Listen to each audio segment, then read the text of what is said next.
The trust fund kingpin stared at my face, his eyes glazed over. 10,000 a day, to be the stand-in for his long-lost love. I swung my hand and slapped him right across the cheek. 10,000? Do you think I'm a charity case? He clutched his face, a thrill shooting through him. Yes, that's it. That's the fire. He fumbled for his wallet. I'll add 50,000. Just hit me a few more times. Listen up, folks. Faded haircut, designer shorts. Little Timmy's still the coolest kid on the block. Just a little secret for you. Spotify now lets you listen to audiobooks in a mini player. And inside, Timmy's got a personally curated list of must-listen novels. Perfect for getting lost in a story, finishing your homework, or just slacking off. Click the Spotify link in the corner and dive in. Now, back to our story. The force of the slap, even the angle his nails had grazed my skin, was identical. He trembled as he pulled out his checkbook. I've hired 87 stand-ins over the years.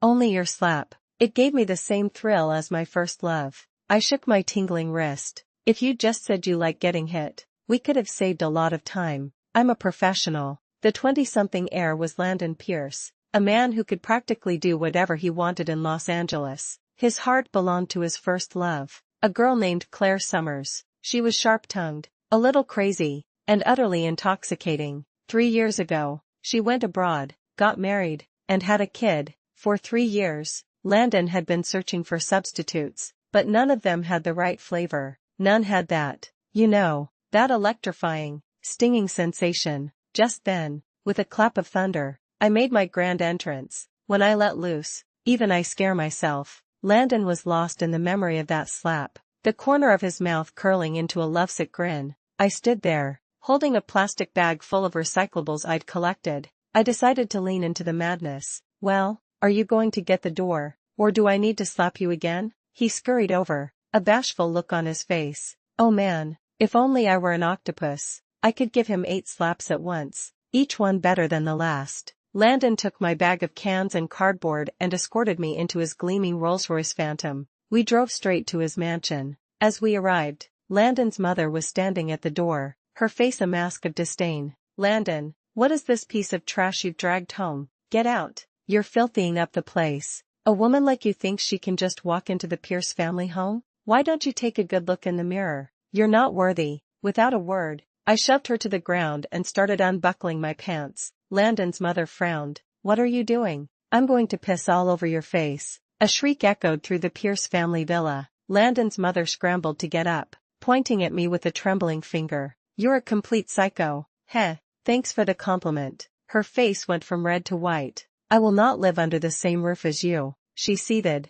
I get it. I totally get it. So, when are you moving out? At that, her eyes rolled back into her head, and she fainted on the spot. I quietly buckled my pants back up and shrugged. I was only using 30% of my power. The paramedics were dispatched immediately. Landon's mother was carried out on a stretcher. She had just left when Landon's father stormed over, ready to chew me out. You homewrecker. I knew it. Women are nothing but trouble. You haven't been here a day, and you've already caused this mess. I smiled sweetly at him. Oh, wasn't your mother a woman? Landon's father gasped. Peeing in public, in front of everyone. Are you even a woman? What if I asked you to take a dump? Would you do that too? I've never heard a request like that in my life. One wants me to pee, the other wants me to poop. I guess it's true what they say about old married couples. I pondered for a moment, getting into character. You want it? I've got it. Whatever you need, I'm here to provide top-notch service.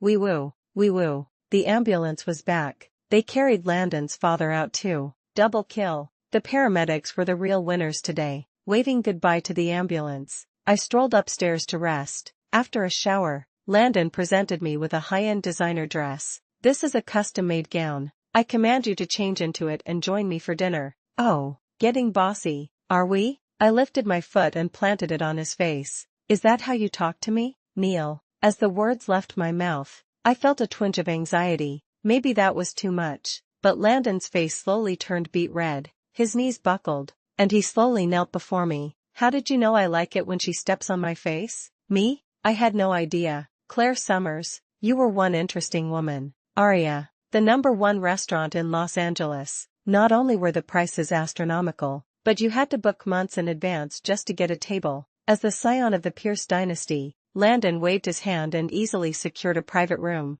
When we got there, we had to wait for 1 minute. He turned on the poor server, his face cold. "A minute? You made me wait a whole minute. Get your manager over here. You're fired." The server was shaking. I walked up to Landon and kicked him. "You've only got 1 minute. 2, buddy." The entire restaurant fell silent. All eyes were on us. Just as everyone braced for an explosion, Landon's face turned bright red, and he started fidgeting. How did she know? The air in the restaurant froze. Jaws dropped. The cool, domineering Landon Pierce secretly only lasted a minute? Do I need to guess? "I knew you were the impatient type the moment I saw you." The server, now looking at me with pure adoration, led us to our private room. After Landon ordered, he stared at me, mesmerized. Ever since he saw me send his parents to the hospital, he was completely smitten. "Remember that time, for my birthday, I gave you those black stockings? Do you remember?" I remembered Jack Squat. I wasn't the real Claire. I scoffed. "You're nuts. If you want to wear them yourself." To my surprise, Landon blushed and looked down shyly. "Just like last time? Okay, what in the world were you two doing in private?" Bang! The door to our room was slammed open. A woman in heavy makeup stormed in, her eyes scanning me before she sneered. "So you're the replacement Landon hired. You don't look like much." Sasha Pierce. She was the family's adopted daughter and had a massive crush on Landon. She was whining and swaying her hips, her cleavage practically in my face. I was completely unfazed, almost tempted to ask her to crack a couple of walnuts for me. Then she grabbed Landon's arm. "Why did you bring her to dinner?" "I don't care. Landon, you need to make her leave right now. It should be just the two of us." I stood up and flipped the table. Then I flipped every other table in the room. I went completely feral, crawling on the floor, a twisted look on my face. I grabbed the soup and smeared it all over her face. Eat up. Let me feed you."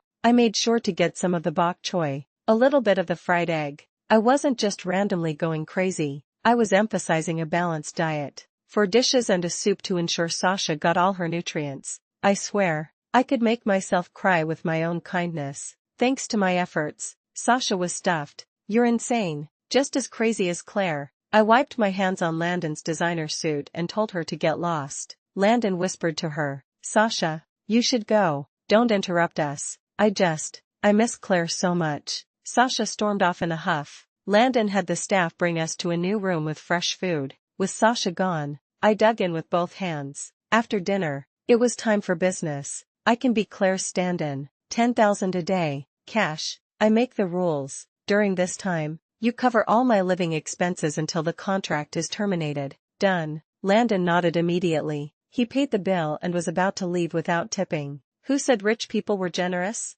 Even a billionaire's heir was this cheap. I slapped him upside the head. "The server had to clean up our mess, and you yelled at him earlier. You think you can just walk away?" Landon obediently took out his wallet and slapped a thick wad of cash on the table. $10,000. It was the biggest tip the server had ever received in his life. He was overcome with gratitude, tightly gripping my hand. "You're a living saint. Please, come back often to right the wrongs of the world. Rob from the rich and give to the poor." Back at the mansion that night, Landon's parents were still out, probably getting 4 drips at the hospital. I was almost jealous. They got to lie down and rest peacefully. I, on the other hand, had to work for my money. I suspect they did it on purpose. The clever devils. Just then, Landon, with his butt in the air, whined, "Step on me, harder." I had just eaten and was feeling lazy, so I gave him a light tap. Landon was not pleased. "What was that? Have you not eaten?" I gave him 2 solid kicks.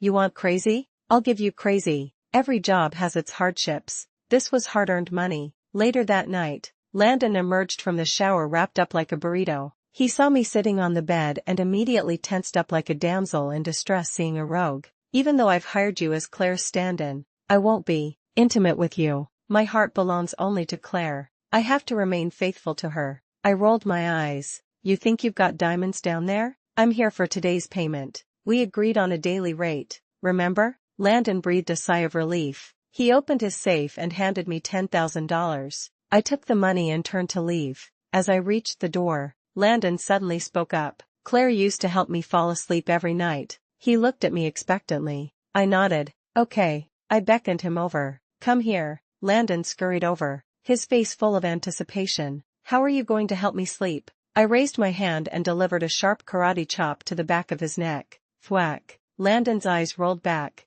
and he collapsed onto the bed, looking utterly peaceful. I'm the best at helping people sleep. The next day, Landon's parents returned. I was in the middle of whipping Landon, who was yelping with what sounded like pure bliss. The two old folks, fresh from the hospital, walked in on this scene. They aged several years in an instant, swaying on their feet, looking like they were about to be readmitted. After dinner, I had just gotten back to my room when I found them waiting for me, smiling. "Oh, so the hard approach didn't work. Now they're trying the soft one." Landon's mom smiled. "I hear Landon just found you on the street. Since you've come here, just make yourself at home. Don't be a stranger." "All right," I said. I walked over, pulled back the covers, and got into bed to sleep. Landon's dad was stunned. "We're still here. How can you just go to sleep? Isn't this my home?" He took a deep, frustrated breath. Landon's mom, ever the woman of the world, quickly recovered. "We've heard from Landon. You're Claire's substitute. But this kind of relationship, it's not appropriate. You're taking his money. You shouldn't be hitting him." In their eyes, a substitute should be humble, obedient, and cater to their every need like a maid. I retorted with righteous indignation. "You think I enjoy doing this?" Landon's mom's eyes lit up. "So you don't like it?" I absolutely love it." The smiles on their faces froze. They looked like they wanted to curse me out. "Are you telling me you want to live like this forever?" I laughed. "For 10,000 a day? I'd wake up laughing from my dreams. I'd even pray to have the same dream again next lifetime." Landon's mom pressed on. "Don't you have any dreams?" "Of course. What's a person without dreams? Just a salted fish. Ever since I could remember, I've had a clear plan for my life." "What do you want? We can give it to you." "I want to work hard to become a detriment to society." I pumped my fist. "And I've done it. Yay." Landon's parents were blown back by the sheer force of my declaration. I fluffed my pillow and lay down to sleep. "Remember to turn off the light on your way out." The two of them stood there, trembling with rage for a full 30 seconds before they turned off the light, gently closed the door, and left. Such good people. I yawned. The tear in the corner of my eye was from being touched, but not as touched as I was by $10,000. The most effective alarm clocks are often the most primitive. In the morning, a series of crazed shouts woke the entire Pierce estate. Landon was clutching his clothes, his expression a mix of endurance and anticipation. I was about to kick him when his parents came downstairs. They froze, the sight before them shocking them awake. The old man looked like he was watching a train wreck on his phone, his face a mask of pained disbelief. "Stop. As long as I'm alive, I will not allow this to happen in my house. No more hitting." "You take the money and you still hit him? You get what you pay for. I've never seen a substitute like you." Hearing that, I kicked him harder. Thwack, thwack. "Otherwise, I wouldn't feel right taking 10,000 a day." Landon's mom ran over, fuming. "You've made Landon cry, can't you see?" she wailed, starting to cry herself. I turned to look. Sure enough, Landon was wiping his eyes. It looked like mother and son were about to have a tearful embrace. Suddenly, Landon looked up and accused his parents. "This is the only hobby I have. Why do you want to take away my happiness? Hit me, harder." "Wow, this is thrilling." Landon's mom jumped back as if he were something filthy. "What is this monstrosity?" Landon's parents looked at their son in horror. The elderly couple, in their 60s, had seen a lot in their lifetime, but they had never seen anything like this. Their son's unique preferences dealt a massive blow to their aging hearts. The two of them wept. They couldn't believe Landon had turned out this way. "How are we supposed to live for the next few decades?" I tried to console them. "Look on the bright side. Maybe you won't live for a few decades." They shoved me away. No good deed goes unpunished, I guess. Just then, a commotion erupted outside. "Pierce family, get out here." I ran out to see a group of gangsters standing outside. Tattoos from neck to knuckles. Probably a misspelled no regrets somewhere in there. Smashing things with wild abandon. "I'm warning you, that piece of land belongs to our boss, Mr. Dragon says you either give back the land or you give us the money. $10 million. Not a penny less." Rich people are most afraid of people who have nothing to lose. Landon's parents didn't dare to step forward. They explained in a low voice. "Our company bought a piece of land and paid the agreed-upon compensation to the residents, but after they moved out, this Mr. Dragon suddenly appeared. claiming the land was his and demanding money. We investigated. He's just a local thug. He doesn't own any land. He's just trying to extort us. I was watching the show from the side. The leader of the goons, who was smashing a flower pot, suddenly noticed me. "Hey, there's a girl over here, and she's pretty hot. Come on, let me show you what a real man is," he said, reaching for my hand with a lecherous grin. I was in the middle of enjoying the drama. I went completely feral. I contorted my limbs, crawling on all fours, and charged at him with a knife, aiming for his pants. "How big is this treasure of yours? Let me see it." The goon's face turned pale. He clutched his crotch. "Let go of me. Are you an animal?" I lay on the ground, twisting and laughing as I licked the blade of the knife. "Gonna get you all." Everyone was stunned. The goons were so scared they scattered like roaches. Big talk for guys with small packages. As soon as they left, the police arrived. I was still on the ground, screaming and crawling around like a creature from a horror movie. The police surrounded me. "Danger. Unidentified creature approaching. I'll see who's being so rude." I was about to turn around when I heard a familiar voice. "She's not an unidentified creature." A familiar figure walked towards me, dressed in a police uniform. He was tall and handsome, his features exuding a comforting sense of integrity and justice. Everyone else was backing away in fear, but he reached out his hand to me. "What are you doing here?" he asked with a smile. I stood up, embarrassed, and smiled back. "Long time no see, Officer Davis." Leo Davis, a captain at the local precinct. "Back when I was homeless, I used to collect cans with other vagrants. The other cops would chase us away, but Leo would buy us buns and boxed lunches." To all the homeless people, he was a true saint. I tried to smooth down my bird's nest of a hair. Leo didn't mind. He'd seen me fighting with a stray dog over scraps of food. This was nothing compared to that. "I went by the overpass the other day but didn't see you. I thought you had left." "Nope, I found a new job." "What kind of job?" I thought for a moment. "Physical labor, mainly beating up Landon Pierce. Psychological counseling, which is just being a stand-in. And learning to reconcile with myself, which means I can go feral and crawl around whenever I want, traumatizing everyone equally." Leo breathed a sigh of relief. "Actually, the last time I was looking for you, I was going to help you get an ID, then you could find a real job." "That's right. I was an orphan since birth, raised by a group of homeless women. I'd never met my parents, had no name, and no identification. The people I lived with just called me Little One." "Zoe, are you still willing to help me get one?" I nodded eagerly. Without an ID, I could only collect cans. If I had one, I could find a real job. Leo smiled and gently patted my head. "Of course, I'll arrange it right away." We exchanged numbers. Leo then turned to Landon's parents. "If those guys come back, just call me directly. I'll handle it. Don't let Zoe take any risks. She's a girl. It could be dangerous." Landon's parents' eyes nearly popped out of their heads. "Dangerous for her? Did you not see what she just did?" Leo glared at them. "That was self-defense, and it was adorable." After the police left, I took my knife and headed back to my room. As I passed the living room, Landon's father suddenly ran over and grabbed my hand. His eyes filled with tears of gratitude. "You're our family's savior. For the past 6 months, that thug has been harassing us over that piece of land. They come here every few days to cause trouble, and there was nothing we could do. Today was the first time they've ever been defeated." Landon's father was weeping. "But I'm worried they'll go to the company next." "I can teach you.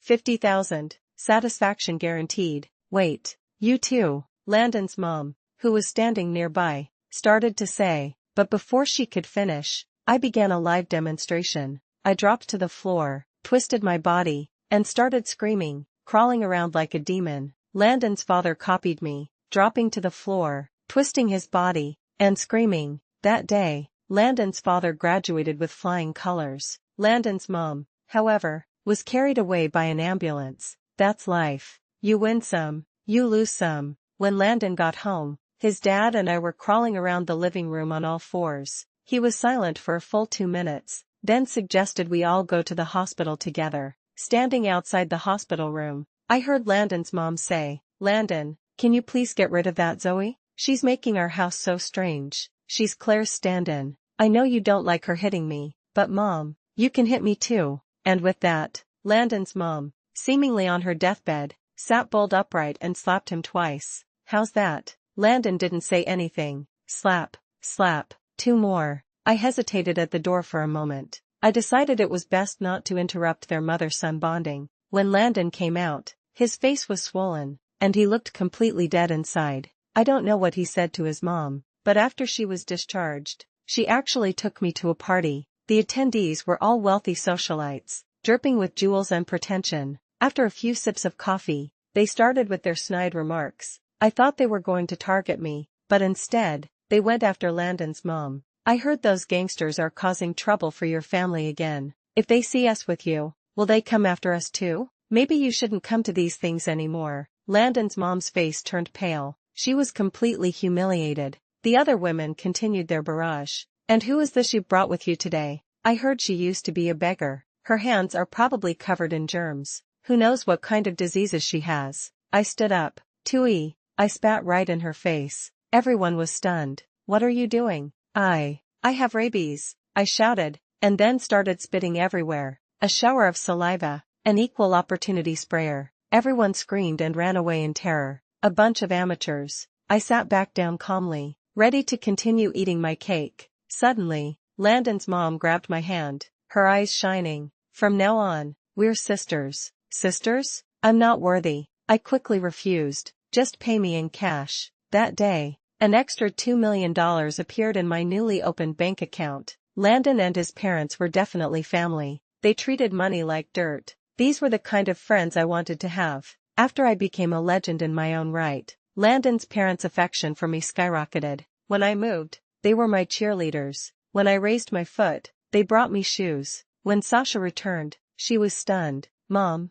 Dad, Landon, how could you sink so low? I will not accept her living in our house. She then stormed off to a bar to drink her sorrows away. Landon's mom comforted me. Zoe, Sasha's very direct. She doesn't think before she speaks. She doesn't understand how great you are yet. Don't be sad. Here's $500,000. Go buy some clothes. Cheer yourself up. I took the money. No need to buy clothes. I'm very happy right now. That day, instead of going to the mall, I called Leo and arranged to meet him under the same overpass where we first met to get my new documents. On my way there, I passed an alley and saw two people struggling. Come on, baby, let's go have some fun. I promise you'll like it. Who are you? I don't know you. The girl's voice was familiar. I took a closer look. It was Sasha, being pulled by a man. She seemed drunk, swaying and unable to break free. I'm going to scream. The man just chuckled as he tried to pull up her miniskirt. Go ahead,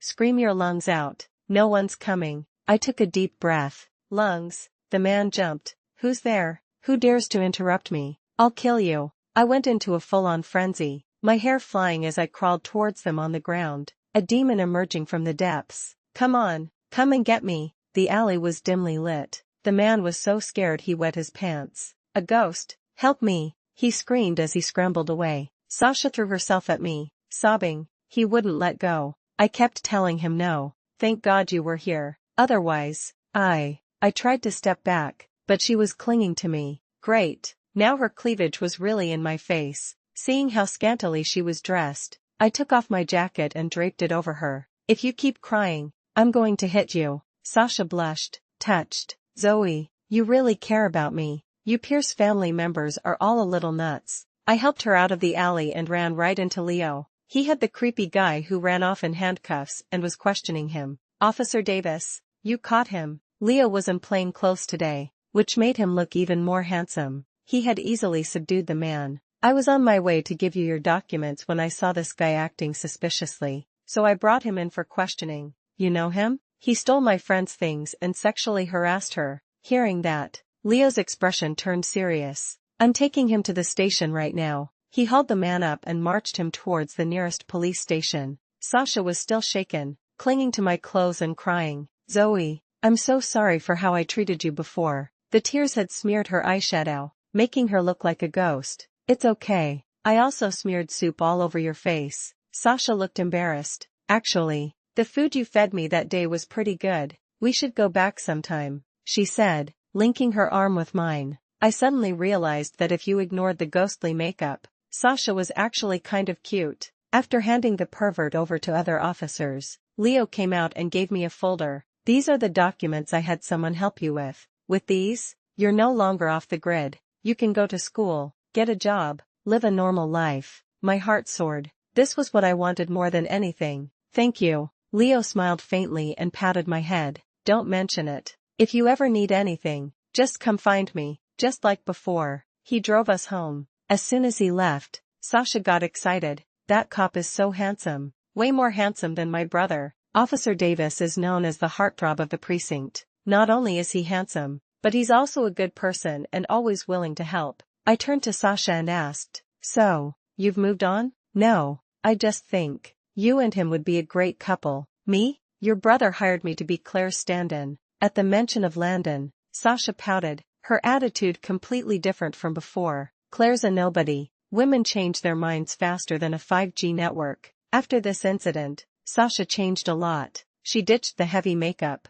revealing a clean, fair face. She even started dressing in age-appropriate clothes, looking like a sweet, innocent girl. She started taking her studies seriously. Landon's parents were moved to tears. Sasha, we're so glad you've come to your senses. Sasha looked at me shyly. It was Zoe who helped me. Hearing that, the entire Pierce family looked at me like I was a living Buddha. A living Buddha who could go crazy at any moment. Sasha started being very polite to me. I've always been one to respond to kindness, not force, so I found it a bit strange. A couple of days later, she was the one who was unhappy. Zoe, do you not consider me a friend? I didn't understand. Sasha, you've been too polite to me lately. You just said please to me. How could you say please? I pushed the table forward, stuck out my tongue, and went into a frenzy right there. Don't give me that crap. Hand me that cup. Sasha quickly handed me the water, then linked her arm with mine and said, Zoe, I feel like we're so much closer now. Folks,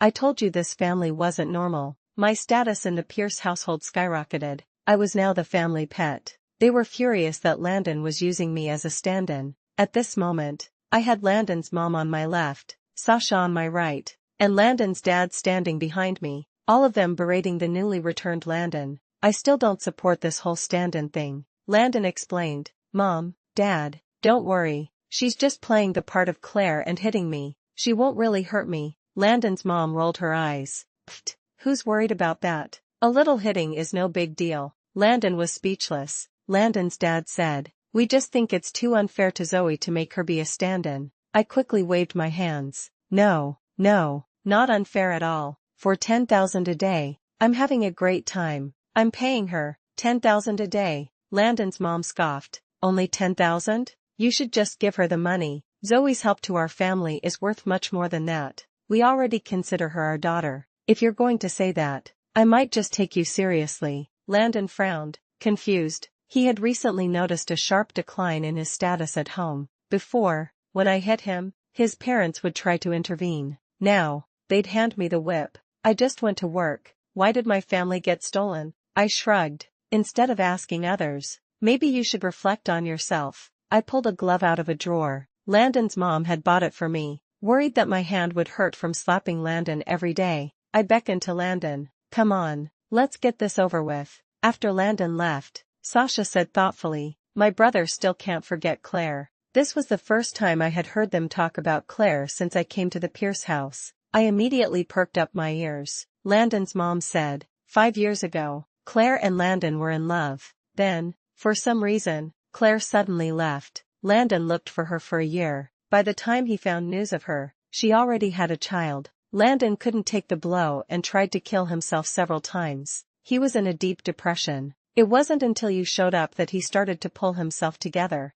Even though he sees you as Claire, you saved his life. I never thought Landon was such a romantic. They looked at me, their eyes shining. So, what you're saying is, please, from now on, hit him harder. Landon's mom pleaded. Don't let him think about suicide again. Okay, you got it. I went straight to Landon's room, wearing the gloves. He frowned at me. My mom said I should be nice to you, but I'm sorry, my heart only has room for Claire. I understand. Every time I hit him, Landon would mutter her name. It's fine. In my heart, you're just an ATM. Landon sighed in relief. Good, then we can be friends from now on. But your mom wants to be sisters with me, so you'll call me auntie, and I'll call you boss. We'll have our own separate relationships. Isn't that inappropriate? Landon frowned. Before he could finish his sentence, I slapped him across the face. Is that how you talk to your auntie? His eyes widened in shock. How could you start working without any warning? And you hit me. Wait. Ugh. That's good. That's stimulating. Landon's parents, standing in the hallway, heard the sounds and smiled with relief. This must be what family is all about. A week later, I was chatting with Leo at the police station when I got a message. Claire was back, and with her was a little boy. I rushed to the airport and saw Landon, his eyes red, confronting Claire. You already left. Why did you come back? You think I still care about you? I've already forgotten you. Take your kid and go. I don't want to see you again. I wonder who was the one who rushed to the airport as soon as he heard the news. A man can be dead for 500 years, but his mouth will still be stubborn when you dig up his grave. He was saying all this while tears streamed down his face. I studied the person standing opposite him. To avoid upsetting Landon, the Pierce family had thrown out everything related to Claire. It was only now that I finally saw her. Claire and I did look a lot alike, but we gave off completely different vibes. She looked gentle and demure, a classic debutante, sweet and pitiable. It was hard to imagine she was so wild and private. I, on the other hand, was exactly what I appeared to be, completely and utterly insane. Right now, she was looking down, a picture of misery that made you not want to blame her for anything. I clicked my tongue in amazement. My gaze drifted down to the child next to her. Wait a minute, why did that little boy look exactly like Landon? After coming back from the airport, Landon was completely emo, but his mouth was still as hard as ever. I don't like her anymore. I don't love her. My heart was sealed in cement 3 years ago. It doesn't matter that she's back. Love is the most unreliable thing in the world. His mouth was as hard as a diamond. Landon's parents were extremely worried about him. They came to me several times, asking me to give him a good whipping. I went, slap, slap, 2 hard slaps. Landon's expression was blank. Nope, no feeling. It's just not there. I wasn't going to accept that. I went to the kitchen and grabbed a butcher knife. Today, I was going to show him what I was made of. Sasha grabbed me in a panic. Zoe, no, don't use such a small knife. I have an axe. Do you want it? Sasha, you've got some serious issues. The next day, I went out to find Leo and happened to be walking with Landon for a stretch. Suddenly, Claire appeared, walking towards us. Landon's body went rigid. Quick, pretend to be my girlfriend. I want to make her regret it. I can't lose. I rolled my eyes. That's not part of my job description. I'll give you 100,000. Money can buy my labor, but it can't buy my soul. 300,000. My soul is noble. 500,000. Deal. I linked my arm with his and marched proudly towards her. When Claire saw us, a wave of sadness washed over her eyes. Landon was still being stubborn. She must regret leaving me now. I didn't say anything, just silently chanted in my head, 500,000, 500,000, 500,000. It's not easy earning a living, just bear with it. Nothing in this world can stop me from making money. Just then, a familiar figure appeared on the opposite street corner, dressed in a uniform, with handsome, rugged features and an exceptionally gentle gaze. It was Leo. He was looking this way. It looked like he was about to get the wrong idea. Bang! I spun around and kicked Landon, sending him flying. He rolled on the ground a couple of times and landed in a very embarrassing position, kneeling right in front of Claire. Sorry, I can't take this job. Landon was even more emo now. He started drinking day and night. Landon's parents were afraid he would die young and begged me to help. I was also afraid he would die. After all, there was still a final payment he hadn't made. Soon, I arranged a meeting with Claire. As soon as she sat down, she apologized to me. I'm sorry, I never thought that after I left, Landon would hire you as my stand-in. It's not fair to you.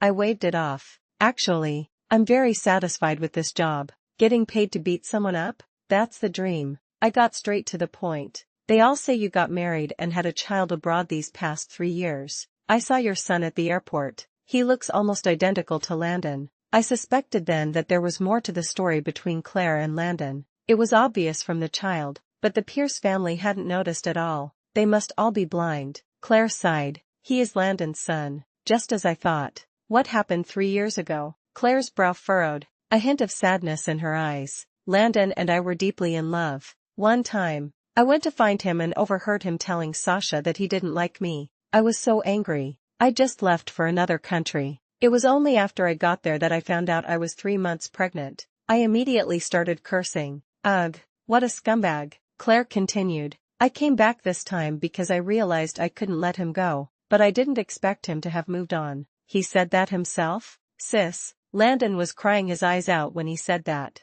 You can't believe that. Look, just like right now. Landon had followed us at some point and was standing outside the window, his eyes glued to Claire, tears streaming down his face like a broken faucet. Claire, I'm so sorry, it's all my fault. He came in and hugged Claire tightly. Claire pushed him away. You should go. I've decided to go back to America. No, don't go. It was a misunderstanding 3 years ago. Sasha had a crush on me back then. She was very extreme and wanted to hurt you. I had to lie to her, but I never thought you would overhear. When you left, I thought you didn't want me anymore. Then I heard you got married and had a kid abroad. I saw the pictures and my heart just died. I never imagined that was my child. He cried as he explained. The misunderstanding was finally cleared up. Claire was in tears. She turned and hugged him. Landon, I've missed you so much. Claire, I've missed you too. Landon, Claire, clap, clap, clap. I stood up and applauded with a smile.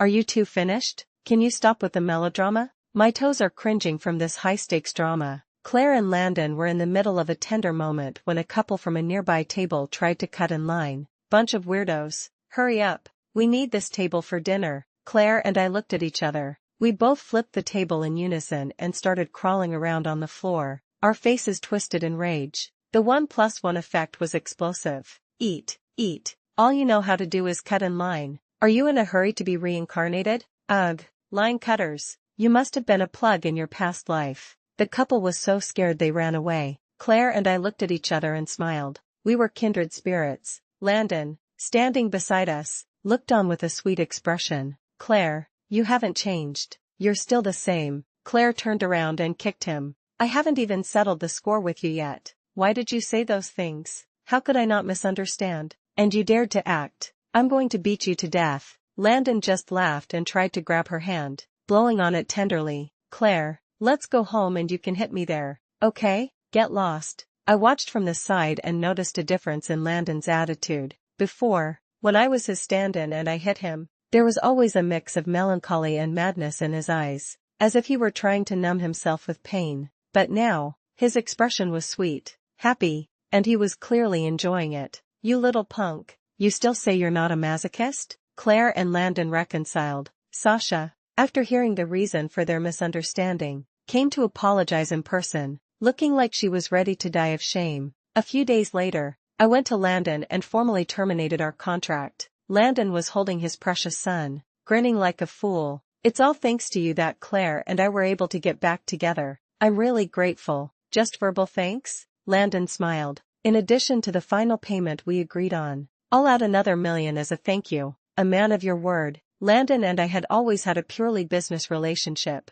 Money was what I wanted most. It was a huge windfall. I was so happy I didn't sleep for days. A transfer of millions couldn't be done on a phone. I had to go to the bank in person. I never expected that while waiting for a ride at an intersection, I would be kidnapped. The kidnappers were professionals. They threw a sack over my head. I could have broken free, but it was so dark and cozy inside. I couldn't help but fall asleep. And just like that, I was taken away. I don't know how long passed. I was in the middle of a dream when someone woke me up. I opened my eyes to see a few familiar faces. It was the same group of thugs who had caused trouble at the Pierce mansion. After I had scared them off, they had disappeared. I never thought they would show up again now. The man in front was wearing a mask, trying to hide his identity, but the mask was so cheap. I recognized him immediately. Do you know who I am? He asked. I nodded. I know. You're Weasel. The one I held down and almost measured with a knife. I was speechless. Why did you kidnap me? Do you regret it? Do you want me to measure you now? I really don't get you men. Weasel's hand instinctively went to his crotch. It seemed that incident had left a deep psychological scar. All right.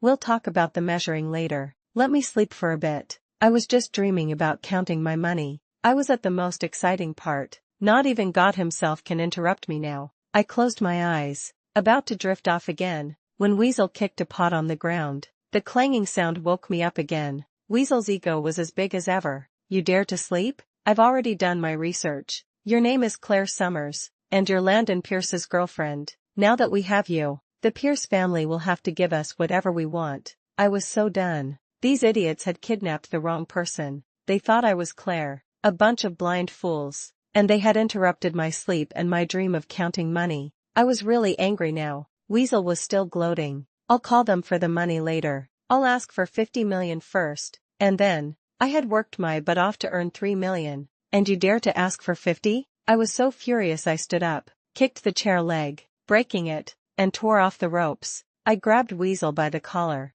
How much? How much do you want? The others quickly surrounded me. There are so many of us. You think we're afraid of you? I went completely insane. You can never imagine how crazy a person can be when they've been sleep-deprived for days and then woken up from a wonderful dream. I grabbed a steel pipe from the ground and started swinging it, crawling on all fours, my messy hair covering my face, only one eye visible. I'll kill you all, one by one. You'll all be my funeral companions. Haha, I shouted, slamming the pipe down on a chair, which instantly shattered. Everyone was petrified. She's crazy. She's crazy. Run. They dropped everything and started to flee. Just as they were about to run out, I dashed forward and locked the door. I laughed maniacally, peering at them through my hair. Hee hee, you're surrounded by me now. The thugs' faces turned pale. They huddled together in a corner. Weasel collapsed to the ground. I grabbed him. Where are you running? I'm not going to chop you up into little pieces and feed you to the dogs.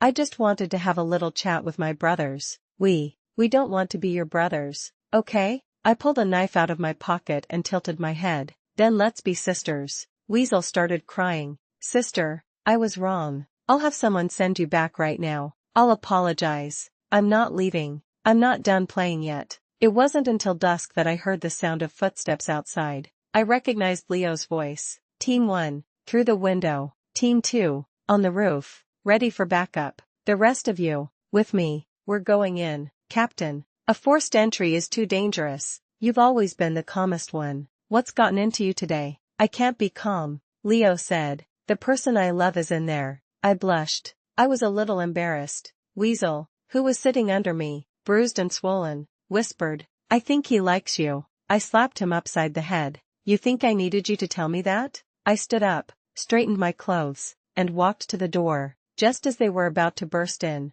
I swung the door open. Outside, Leo and his fully armed team were poised to storm the place. The Pierce family stood a short distance away, looking worried. When Leo saw me, he froze. Zoe, I grinned. I'm fine. The words had barely left my mouth when he pulled me out, checked me over carefully to make sure I wasn't hurt, and then hugged me tightly. Don't ever do anything so reckless again. Wait for me to come and save you. The police swarmed into the warehouse. Inside, 7 or 8 kidnappers were bruised and battered, piled up in a heap. The Pierce family rushed over, surrounding me with concern. Landon's mom was crying so hard her eyes were swollen. Zoe, are you okay? Are you hurt? I shook my head. They thought I was Claire and kidnapped me for ransom, but they were no match for me. You guys didn't prepare any money, did you? We did, Landon's dad said. As soon as we got the call, we realized they had the wrong person. But you're the daughter we've chosen. We would give any amount of money to ensure your safety. He pointed to several large boxes on the ground,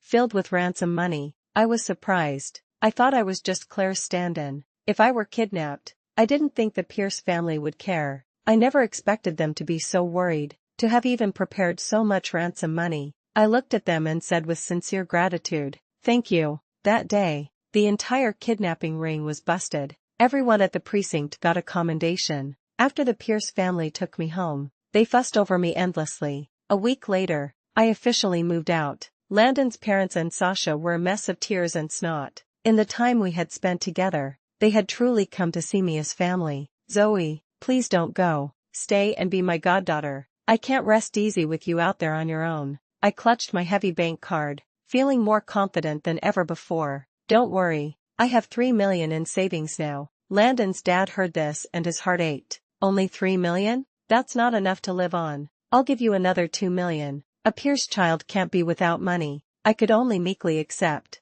Okay, have you found a place to live yet? Landon's mom asked. Not yet. Good. We have a 2,000 square foot penthouse in the city center. I'll transfer the deed to you tomorrow. You can stay there for now, just to get by. A 2,000 square foot penthouse. To get by? Can I call you mom now? If I stayed, I would be set for life, but I had new plans for my future. Not the kind of plan to be a detriment to society, but a new plan that only money could make possible. I first enrolled in a GED prep class, using the money I earned to buy textbooks and materials. I started studying. I wanted to go to college. When I was homeless, I never went to school, but the homeless woman who raised me taught me how to write, taught me what she knew. I collected textbooks and workbooks from trash cans, practicing over and over again under the overpass. I used to see kids my age, carrying backpacks, happily going to school. I had no money then, and no ID, but now,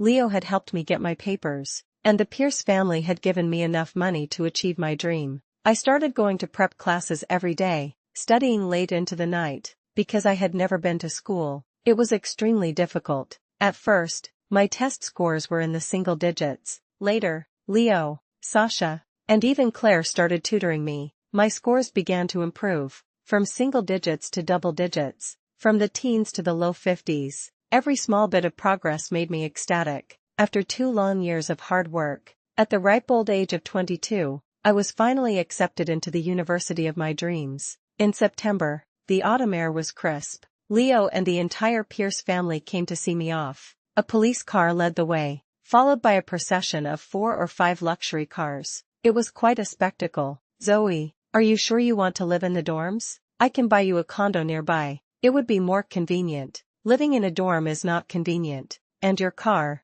the Bentley your uncle bought you, why aren't you driving it? Riding that little electric scooter is so dangerous. Zoe, I'm at the school next door. I can come and visit you all the time. You guys are being too overprotective. She's not a child, Landon grumbled, only to be slapped by Claire, who was holding their second child. You're a man. What do you know? A few months ago, they had a baby girl. Their eldest son, Ethan, who was only 5, held my hand and gave me advice. Auntie Zoe, if anyone bullies you, just go crazy, scare them to death. I nodded, no problem. I'm the best at that. At the school, Leo helped me move my things and register. He was strong and fit, easily lifting 2 suitcases at once, and practically flew up the stairs to help me make my bed. If you're hungry, don't just eat instant noodles. If anyone bullies you, tell me. I'll bring the whole squad to arrest them. He nagged me for a while, then finally patted my head and sighed. You ungrateful girl.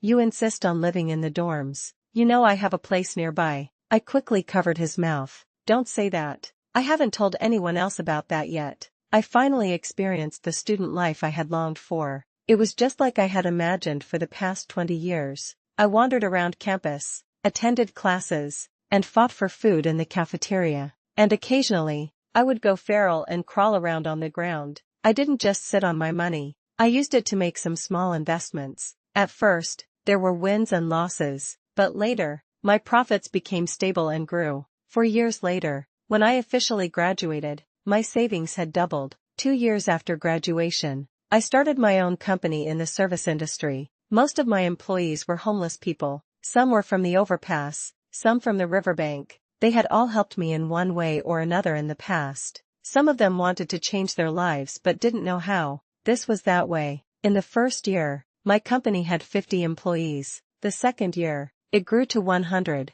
The third year, 300. The company grew steadily. In the fourth year, I was named one of the nation's top 10 outstanding young people. I was about to leave for the award ceremony when I saw him. Police Chief Leo Davis, holding a bouquet of fresh flowers, knelt on one knee. Zoe, will you marry me? His gaze was as gentle as ever. It had never changed. Not when I was homeless, not when I was a stand-in for money, and not now. I went crazy, screaming and crawling my way over to him. I took the flowers from his hand, and then, under Leo's gentle gaze, I nodded. Okay,